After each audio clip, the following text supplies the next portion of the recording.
Lord be with you. Yes, your spirit. A reading from the Holy Gospel according to Luke. Great day, O Lord. Jesus proceeded on his journey up to Jerusalem. As he drew near to Bethphage and Bethany, at the place called the Mount of Olives, he said to his disciples, he said, "Go into the village opposite you, and as you enter it, you will find a colt tethered on which no one has ever sat. Untie it and bring it here. And if anyone should ask you, why are you untying it? You will answer, the master has need of it."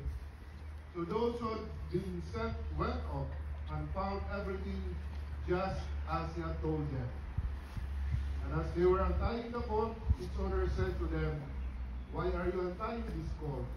He answered, "The master has need of it." So they brought it to Jesus, threw their cloaks over the colt, and helped Jesus to mount. As he rode along, the people were spreading their cloaks on the road. And now, as he was approaching the slope of the Mount of Olives, the whole multitude of his disciples began to praise God aloud with joy for all the mighty deeds they had seen. They proclaimed, "Blessed is the King who comes in the name of the Lord. Peace in heaven and glory in the highest." Some of the Pharisees in the crowd said to him, "Teacher, rebuke your disciples." He said in reply, "I tell you, if they keep silent, the stones will cry out." The Gospel of the Lord. Praise the Lord Jesus Christ.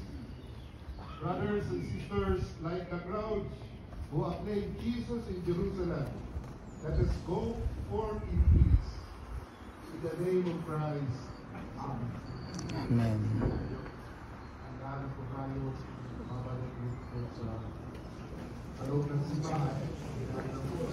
Walang gloves. This is small, Papa. Huh? Walang gloves. Oh, yeah.